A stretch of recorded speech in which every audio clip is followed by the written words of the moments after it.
Welcome, today we're going to show you how to enable memory integrity on Windows 11 on Valorant. So, to do that, first you need to open the Start menu and search for Registry Editor. Click on it, and now click on Yes. So now this menu will appear. You need to click on HKey Local Machine. After that, you need to go to Security. After that, you need to expand on System. After that, you need to expand Current Control Set. Then you need to expand Control, as see from here. Scroll down till you find Device Guard, expand it, and now expand Scenarios.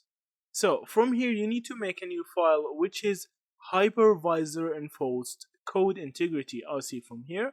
I already have created it. So now if you don't have this file, you need to actually right click on Scenarios and click on New and go to Key. From here you need to click on it.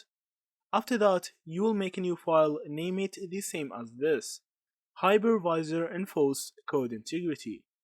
Then from here, click on it and you will see that there is no files. You need to actually make this file which is named enabled. So right click, click on New and go to dword 32-bit and name it enabled.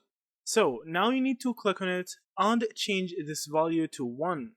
Hit on OK, and now your issue will be fixed. So that's it. Thank you for watching and see you in the next videos.